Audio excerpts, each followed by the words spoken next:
So is it possible, एक दिन में आप ऑन एन एवरेज कितनी रोटियां खाते हैं जी? 4 मान लेते हैं, सब लोग मान लीजिए 5 मान लें एवरेज, अरे सब मिला के दोनों टाइम, यदि उसके भी स्टार्च से उसके भी कार्बोहाइड्रेट को हम रोटी में कन्वर्ट कर लें तो ऑन एन एवरेज कितनी, 5 रोटियां मान लें। अच्छा चलो ठीक है, तो 5 मान के मल्टीप्लाई करिए 365 से, 5 मान करके 365 से मल्टीप्लाई कर दीजिए, कितना आ रहा है 1825 ना। चलिए समझिए जरा, एक दिन में आपने कहा कि 5 रोटी सर खाते हैं, आराम से समझना इस बात को, बहुत बड़ी बात होती है। तो 365 में आपने कहा कि सर ये आपका 365 इंटू 5 हो जाएगा, और आपने कहा कि सर ये हो जाएगा 1825, यही होगा ना। 1825 छोड़िए, यदि केवल 25 रोटी याद रख दिया जाए कि आज खाना है 25 और डाइजेस्ट करना है, तो अगले दिन आपकी तबीयत खराब हो जाएगी, यदि जबरदस्ती करके खा भी लिया तो, है ना। तो फिर जब 5 दिन का रोटी आपका डाइजेस्ट एक साथ नहीं हो रहा है तो करंट अफेयर कैसे डाइजेस्ट हो जाएगा भाई, समझे कि नहीं। करंट अफेयर जो है, करंट अफेयर एक नशा है।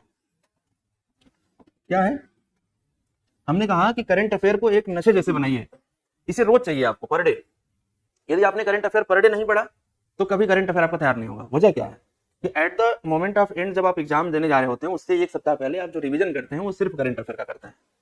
किसका करते हैं, वो तब रिवीजन में मजा आता है। जैसे आप मेरी बात समझना, एक साल आपने पर डे करंट अफेयर पढ़ा, जैसे मान लीजिए क्रूज डूब गई, कहां पर, मध्य प्रदेश जबलपुर में, बड़ा ही दुखद घटना है, मानवीय संवेदनाएं आपको दिख रही हैं। अभी से पहले अभी बताया था आप लोगों को, एक नाव डूब गई थी, कहां पर, और दुर्भाग्य ये है कि एक जगह से भी हम दूसरी जगह सीख नहीं ले पा रहे हैं। अगेन वही क्वेश्चन है, एनडीआरएफ एसडीआरएफ एजेंसीज क्या कर रही है, क्या फिर वहां राष्ट्रपति जी गई होती तो क्या क्या ऐसी व्यवस्था होती क्या। राष्ट्रपति जी तो छोड़िए, कोई मंत्री जी स्नान करने गए होते, हाँ विधायक होते, तब भी थोड़ा पुलिस वाला एक्टिव हो जाता ना। तो सोचिए कि क्या आम आदमी की जान की कीमत नहीं है। तो अब ये आपसे मान लीजिए पूछा जाए, सपोज दैट आप स्पेशली एमपी का एग्जाम देने चले गए हो, तो पूछ लेगा किस डेट को क्रूज डूबी थी। अब आप कहेंगे अरे ये तो बहुत फैक्चुअल पेपर आयोग वाले ये करते हैं वो करते हैं, क्या हर साल हर रोज क्रूज डूब रही है क्या। ऑपरेशन सिंदूर का डेट यदि आपको याद नहीं है, आप सोचेंगे कि इकट्ठे लास्ट में याद करेंगे, तो आपसे बड़ा पृथ्वी पे कौन मूर्ख है जो मतलब अपने सर पे बोझ बढ़ाया जा रहा है।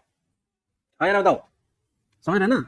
वो क्रूज कहाँ डूबी, कोई झील थी, कोई नदी थी, कोई डैम था, तो कौन सा डैम था, कब बना वो डैम, किस किस पर्पज के लिए डैम बना है, इस पर किसी ने अपना नोट तैयार किया। यदि तैयार किया तो समझिए कि आप सही दिशा में चल रहे हैं, यदि नहीं तैयार किया तो आप रोबोटिक सिचुएशन में, वो भी रोबोट पुराना वाला प्रोटोटाइप रोबोट जो बताने पर काम करेगा, नया वाला वो भी नहीं आ पाए। इसका मतलब आप आज से कम 50 साल पीछे वाली जिंदगी में जी रहे हैं।